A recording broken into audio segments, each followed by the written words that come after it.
Hi everybody, welcome back to the channel. Now today I'm going to be doing something a little bit different. If you've watched my videos before, then you know that typically all I do is make videos reacting to the matches that Southampton have just played in the Cup now. I didn't do Cup games before, and in the Premier League. However, yeah, today I'm doing something a little bit different. Because the transfer window closed yesterday, I thought, why don't I do a little bit of a video about every single transfer that kind of happened this summer. A lot of people don't like reading articles, and this way I think it's a good way of communicating this kind of news to make sure that everyone's clued up on what the team looks like now for the next season and where a lot of our players have gone on to and come from. So yeah, without further ado, let's get started, and I'll start by talking about the players who have left Southampton and moved on to new horizons, at least for the time being. Jack Rose, loan to Walsall. This one's a bit of a no transfer to me. I don't really know anything about Jack Rose, except that we signed him in 2017 and he never played a match. So realistically, I think this is a good move for both parties. Obviously a player who isn't quite up to the standard of playing for the Saints first team, and it would probably be good for him to get some first team football, hopefully, at Walsall. So all the best to you, whoever you are. Jake Hesketh, loan to Lincoln City. So Jake Hesketh has actually played for Southampton's first team before. He made 2 appearances under Ronald Koeman in 2014, and he actually scored a goal for Saints. I can't remember which game it was. But he's also gone out since then on loan spells at Burton and MK Dons. I can't remember if they're in League One, but it's lower league English football. And he scored 5 goals across those 2 seasons. So I think that playing in a lower league is actually quite good for the player.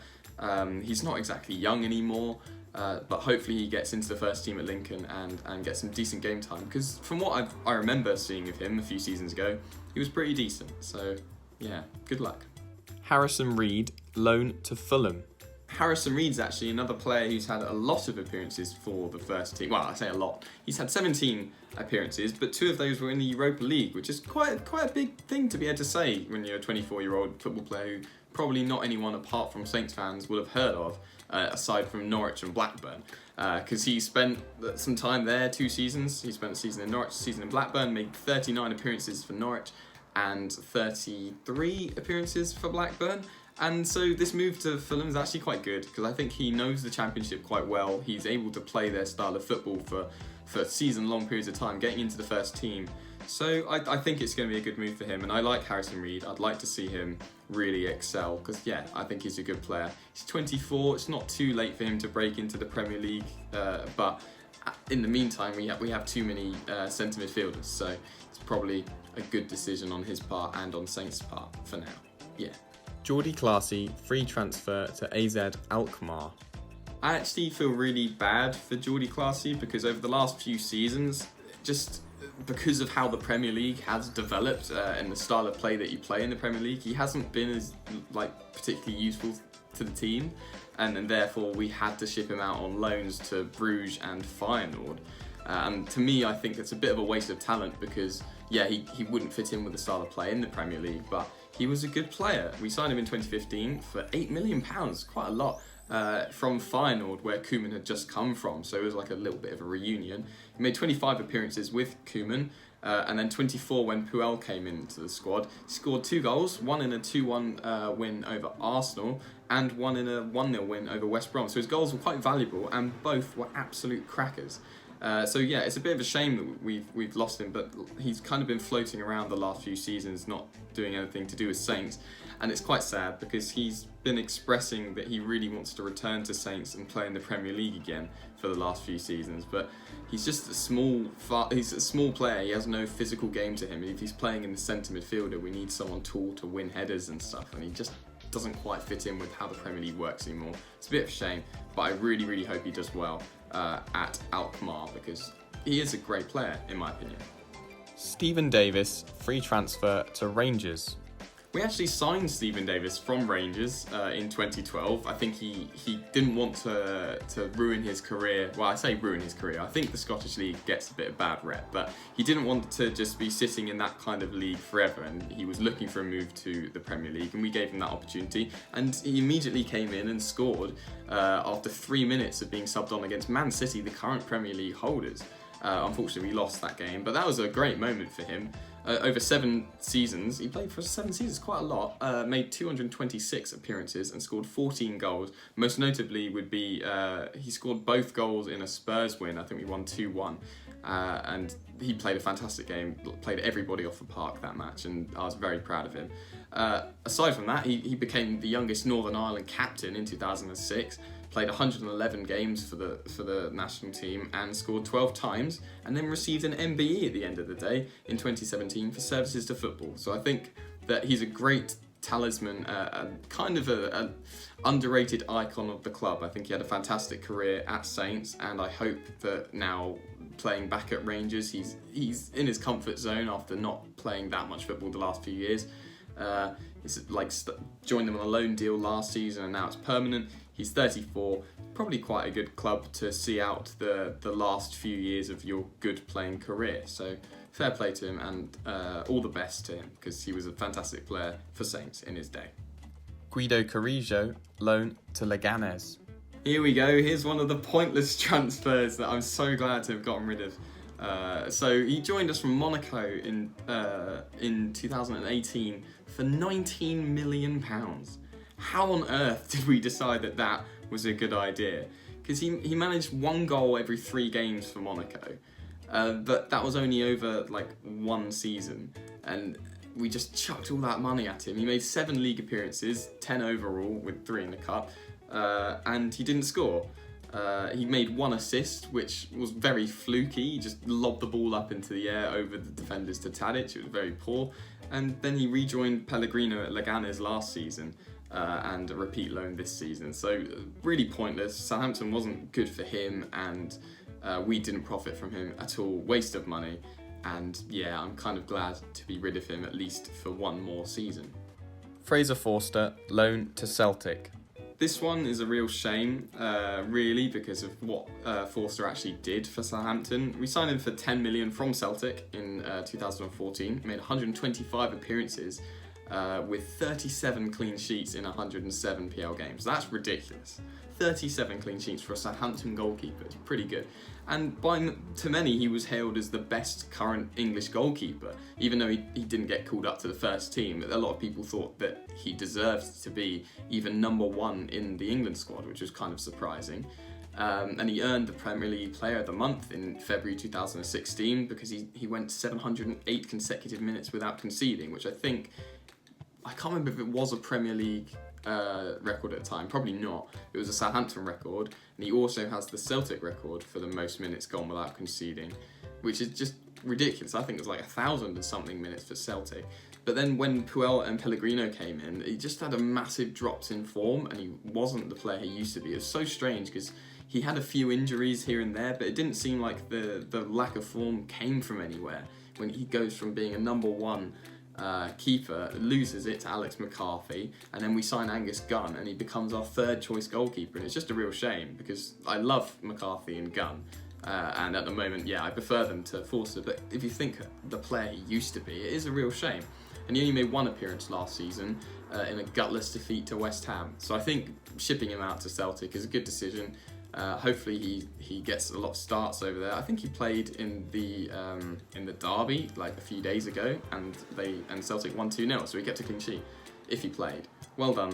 But yeah, I hope he gets something out of his career, because he was on such a high note and it suddenly went very rapidly downhill. So all the best to him, and I hope that he improves his situation.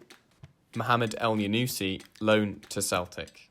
This is another player I'm kind of really glad to be rid of at the moment. A seemingly pointless transfer. We chucked £16 million at Basel for the winger on a 5-year contract, and he's only played 1 season with us so far. He made 19 appearances, and his biggest contribution was hitting the crossbar from 5 yards out against Crystal Palace. Luckily, we did win that game in the end, but Christ, that's his biggest achievement in the Premier League, which is just sad. And he's still got 3 years left on the contract. This is a player who previously had averaged 1 goal every 2.2 games for Tippeligaen. I think that's how it's pronounced, Tippeligaen, maybe. And then 1 in 4 for Basel. And he put in a man of the match performance against Manchester City in the Champions League. And yet, here he is doing nothing for Saints. So again, shipping out to Celtic seems to be a running theme here. Hopefully he gets some game time and improves his situation. The problem is we have so many winger players now. We've got Jenifer, we've got Boufal, Redmond. I just don't see him fitting in with the squad anymore. So maybe his contract's just gonna go and we're gonna sell him next season. But I thought he looked fantastic before last season. So hopefully he improves his situation again, like Forster, because he's not too old and he still plays for the national team, and I think he's got talent, but maybe not in the Premier League. Wesley Hoedt, loan to Royal Antwerp. It still shocks me to this day that we put £15 million into Wesley Hoedt when we signed him from Lazio. Crazy numbers. £15 million for a player who scored more own goals than actual goals. He only scored one against West Bromwich Albion in a 2-1 cup win, but then he scored 2 own goals, one against Liverpool and one against Man City, to start their domination of us. So at the point, 0-0, and he scores 2 own goals and we lose the matches. I've never really liked Hoedt. I think he looks out of his depth in the Premier League. He's never been confident enough. And we loaned him to Celta Vigo last January, where he got a red card in his first game. It wasn't deserved. I watched the highlights of that game, and it wasn't deserved. But still, just not a great career at the moment for him, and I can't see him ever playing for Saints again. But hopefully that Royal Antwerp in the Belgian League somehow do wonders for him, because the Belgian League did produce Jenifer, so maybe he'll become the next Van Dijk, but I doubt it. Josh Sims, loan to New York Red Bulls until January. For me, this was the most surprising transfer of the summer, and I think it's the same for many Saints fans. Sims has had an interesting Saints career so far. He's still only a young guy. He earned the Premier League 2 Player of the Month for November 2016, which resulted in a professional debut where he got an assist inside the first minute, setting up Austin. So that's crazy. What a great start of a career. Since then, he's played 27 games for the first team, assisted twice. I think his highlight would definitely be against Liverpool in the second leg of the Cup semi-final when he assisted Shane Long with just the most insane run possible.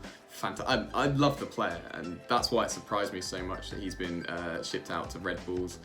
But I think that realistically, he's loaned out because we have Boufal and we have Jenifer back who are in the squad now and performing, and they're just worried that he would want to leave the club completely, and so shipping him out just till January will give him some important game time, keep him on his toes, keep him fit, keep him fighting and ready to play for the first team when he comes back. So it's probably a good move for him and probably a good move for us, because we don't want to have too many wingers just loitering around the place. But he's a great player, and I really hope that he can come back to Saints and get some game time, because I genuinely really like him. Mario Lemina, loan to Galatasaray. The last of the loan transfers, and one that really pissed me off.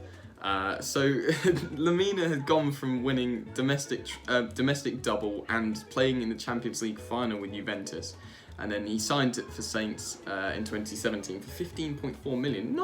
Not too bad for a player who's played for Juventus and has won all those trophies.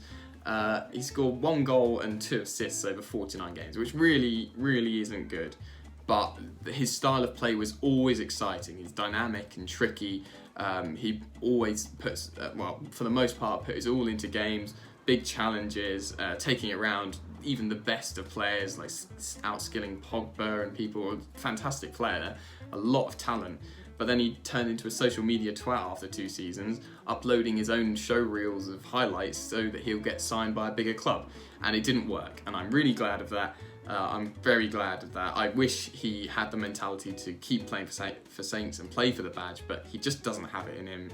Very disappointed, because he was one of my favourite Saints players. So ship him out to Galatasaray. Maybe his mentality will improve like Boufal's did at Celta Vigo, but to be honest, I can't see it happening.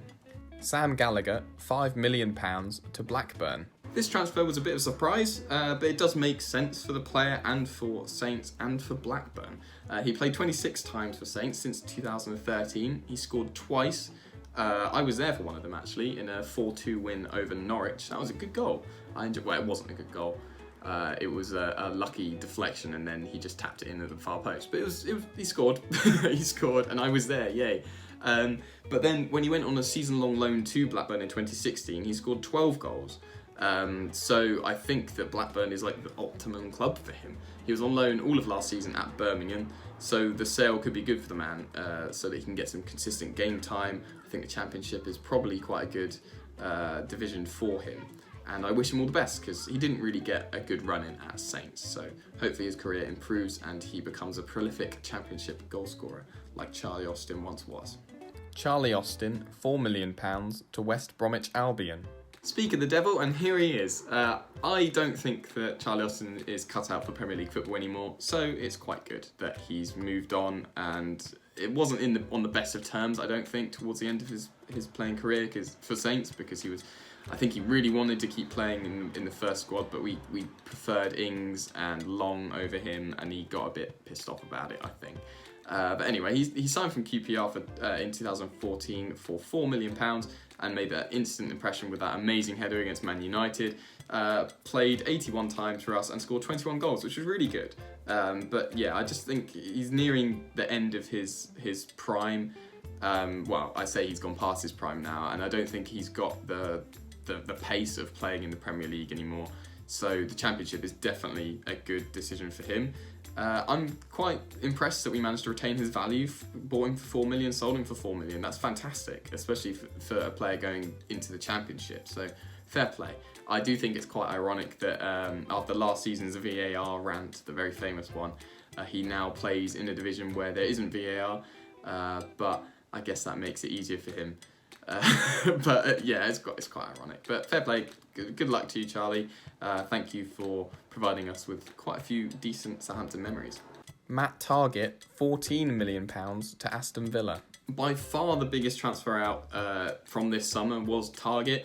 He was a local lad, actually. He's from Eastleigh, and he made his way into the squad in 2014, where he actually earned a Young Player of the Year award that season, which is quite impressive. He played 42 times for Saints before a loan move out to Fulham, and he then helped them get promoted the season before last, which is pretty good. Rejoined the squad, and because Bertrand was somehow getting really, really injured all the time, he came in and had a pretty decent season, actually, for a young left-back. 3 assists and a goal on the last day against Bournemouth. Very good goal, in fact. I think he'll be missed, and it could have been a mistake to sell him. Looking at how we're playing at the moment, we've got Bertrand still out injured. We've had to put a centre-back at left-back, and he got sent off last game. I think he will actually be missed. It's a bit of a risk selling him, but we did get a lot of money for him. So hopefully he plays well at Villa. He hasn't actually played yet. But all the best to him, because he's a local boy, and I think he'll always be a favourite in the eyes of the Saints fans. So yeah, good luck to you, Matty Targett, and please let us score against you. So that was all the outs, and now we'll go in with a very brief section of in transfers. So we'll start with Danny Ings, £20 million from Liverpool. Yeah, starting with the obvious one. He came into Saints on loan from Liverpool last season because he really wanted to get decent playing time under his belt. He's always had bouts with injuries, and then obviously in the Liverpool squad where you've got Firmino and Origi, even Origi kept him out of the squad, Mane and Salah, he just wasn't getting game time. So he needed to move on, and he came to Saints, which was fantastic because again, he's relatively local. Played 25 times last season and scored 8 goals, which is 2 times what he scored for Liverpool in the same amount of games, which is very impressive. And he also got 8 assists for us last season. I think he's an instant fan favourite, possibly due to the fact that he's a local boy. But also I love his playing style. He's not afraid to defend. He sits in midfield and lets our players like Redmond and Boufal play off of him. And I think he's a big asset to the team as long as he stays fit. Yeah, hopefully we see big things from him this season. Kevin Danso, loan from FC Augsburg with an option to buy. This Austrian centre-back actually played in England from under-9 level for MK Dons, and he only left in 2014 for Augsburg. He's only 20 years old at the moment. He's had a very limited playing career, really. But since he broke into the first team at Augsburg in 2016, he's played 44 games and scored 3 times, which is no mean feat for a centre-back. He is pretty big and pretty muscly, though, so I'm hoping his physicality will help him out in the Premier League. Since he came here, he's played 3 times for Saints. He's played twice at left-back and once at centre-back. When he played at centre-back, that was against Fulham in the Cup, and he looked fantastic, and he looked so much more collected than playing on the left-hand side, like against Brighton and against Man United. Unfortunately, against Man United, as you all know, he got a red card, for a double yellow card. I thought his first yellow card was soft, the second one was definitely not soft. But I don't think he's a left back. We need Bertrand back so he can slot in as a centre back, because he looks so much more comfortable there and so much more dynamic. He did get an assist though against Man United to make sure that we drew the game, so that's good. Maybe we can see more attacking play from him, because there hasn't been much of it so far this season, but hopefully when he comes back from his red card, he'll be more learned of the English game, he'll be more mature, similar to what we saw with Valery, and hopefully we can start playing him at centre back where he most definitely belongs. Che Adams, £15 million from Birmingham. Che Adams is the most expensive signing of the summer. Quite a lot of money gone into that, but it's quite good when you think that we sold Targett for £14 million. It's almost a free transfer if you look at it that way. From his non-league roots, he signed for Sheffield United in 2014, and he actually made his first appearance for Sheffield United against Southampton, and we lost 1-0, which is very disappointing. He then had an amazing cup game against Tottenham where he scored twice. Unfortunately, Sheffield lost that game, but I've watched it multiple times over, and he was fantastic that entire game through. Became a regular in the Sheffield squad and earned the Star Young Player Award for the 2015-16 season. He then signed for Birmingham for £2 million. He spent 2 seasons scoring consistently, but kind of low levels of goals, and then a major breakthrough last season. He scored 22 goals with 5 assists in 48 appearances. He was named in the Champions League Team of the Season, which is very, very good considering that Birmingham's squad was really poor. They finished 17th in the league, so that's a fantastic performance from a player at a relatively poor team. He's played in every Saints game so far this season, apart from the cup game against Fulham, but he hasn't scored, and he's had a lot of big chances. He played fantastically in pre-season though. He scored 3 goals in 3 games, 1 in the first minute, 1 in the second minute, and 1 in the 6th minute. So I think that once he gets 1 goal, he will suddenly snap out of this little spell, this little drought, and show us what he could do last season, and prove that he was worth the £15 million price tag. Hopefully that happens sooner rather than later.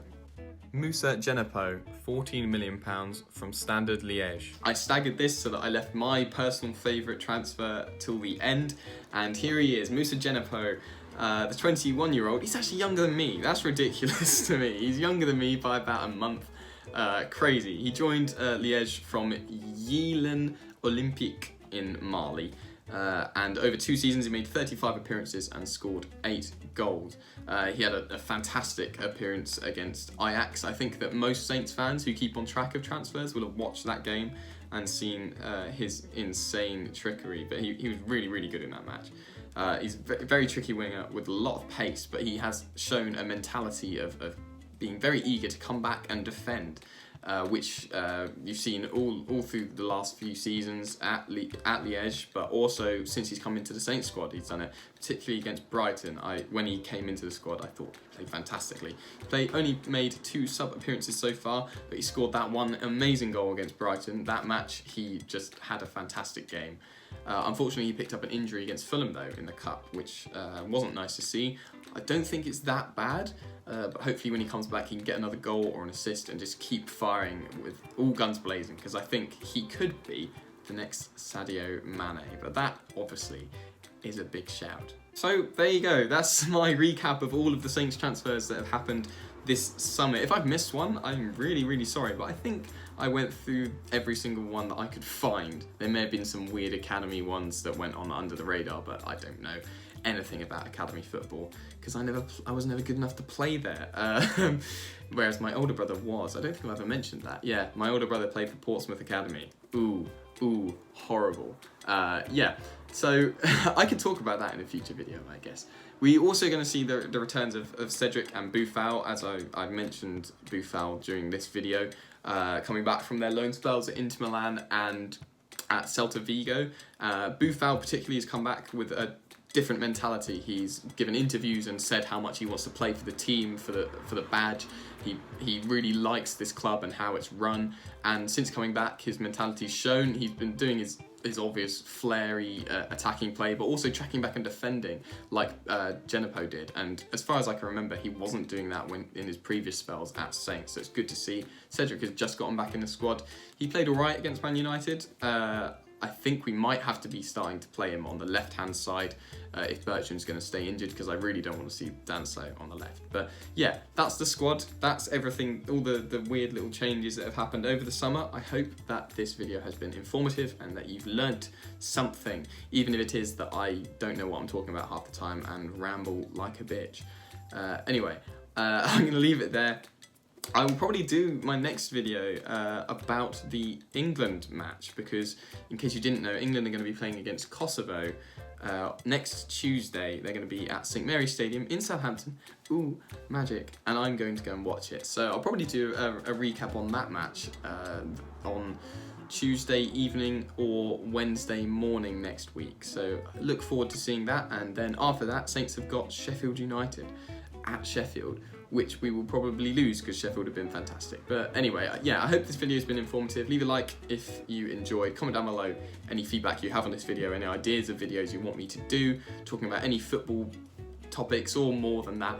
And yeah, I hope you have a very good week, and I'll see you in a week's time. Yeah, until then, stay safe and peace.